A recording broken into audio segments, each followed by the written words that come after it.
Welcome to the Baby Blue Arts website. I'm Lori Patton, and I am here chatting with Ryan Picone. And this is the second time we've met you, Ryan. We had you and Jose were here before, a couple That is months ago. correct, yep. And you're here with the bigger group, Red Hot Django Peppers now. I'm really glad you are all able to come in today. No, we are too. It's really nice to be here again with the full band. Definitely. So it seems kind of a silly question, but why did you call the band the Red Hot Django Peppers? Um, it actually kind of started from like a kind of a joke that I sent a text to Jose, because I was like, we were like going back and forth like, all these different hot club names, and finally I was like joking actually, and I said to Jose, I'm like, what about the Red Hot Django Pepper or something, and he was like, yeah. And then we thought it was kind of a cool way to kind of like make it a little bit more funny, because most of the bands in this style are like the hot club and then wherever they're from. So we just kind of wanted to have a more like kind of like lighthearted kind of like feel to our band, I guess. Got it. Well, so why Django? What's the Django for? Well, Django Reinhardt is probably like the biggest source of inspiration, in our actual band. The time period that Django was alive and playing was like in the 1940s. He played through the Second World War.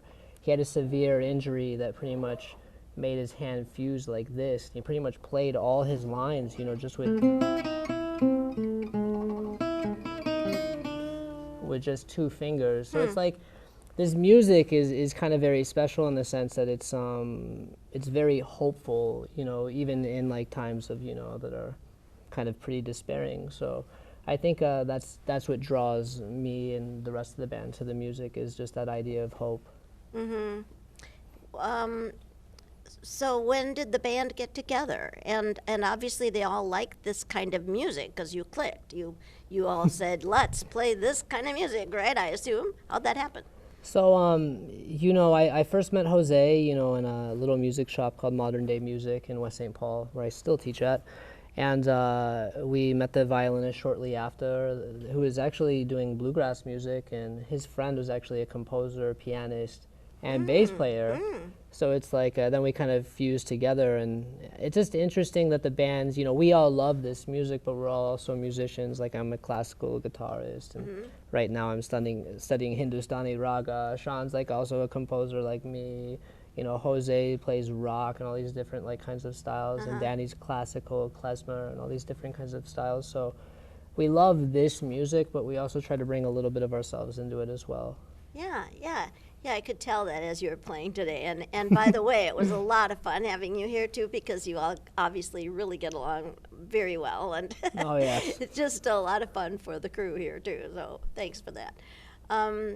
So you mentioned to me earlier that you are studying with somebody who is really, really terrific right now. Could you tell us about that? Yeah, so my current teacher in this style, his name is Stefan Rembel, and he actually knew Django's son, Babik Reinhardt. So it's just such a blessing to be studying with somebody that is so connected to the source, of what this music's about.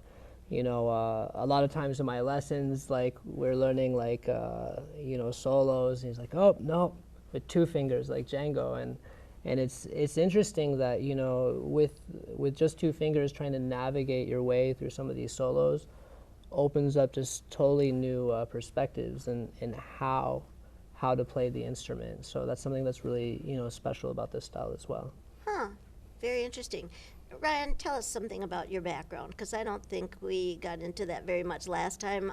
Oh. You've had a lot of musical experience, and I think it's really impressive. Oh, thank you. Yeah, so, I started playing guitar when I was 13 years old and pretty much self-taught. And I always wanted to compose music, but being a 13-year-old, it's very difficult to find somebody that's like, oh, I will teach you how to compose music. So I like developed my own style of like putting together things. And when I was 22 years old, I went to college and for music and didn't know how to read music actually, and decided to become a guitar major. And I studied classical guitar for a pretty long time, and eventually like moved to Europe and studied with a real famous player by the name of Lorenzo Micheli. And then right now I'm actually working on my DMA in composition, and and also guitar performance at the U of M under Maya Radovanlisha and also Alex Lubet. So, yes. So pardon my ignorance, DMA is? Oh, a doctorate of musical arts with a secondary focus in composition. Aha, see, I knew it was impressive. Yeah. So I'm pretty deep in music, Yes. and that's pretty much all I do every day and every moment of the day, I guess. Wow, very cool, very cool. So can folks find Red Hot Django Peppers somewhere streaming, or and you?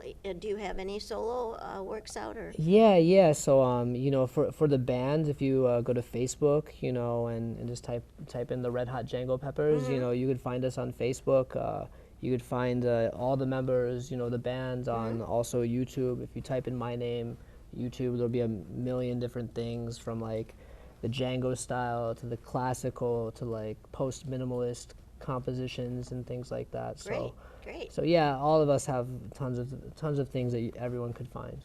What is the website? Do you have a website for Django Peppers, or? We're trying to be, a little different, and we just kind of do things by Facebook. Okay, got it. And word of mouth. We're archaic. Yeah, well, and now folks will be able to find you on Baby Blue Arts. Oh, there we go. Yep. Find us on Baby Blue Arts. All right. Thanks again so much for coming today. It's been great to have all of you guys here, and hope to see you again, maybe classical or Hindu something next time. Yeah, that maybe 10 years for the Hindustani Okay. classical music. All right, sounds good.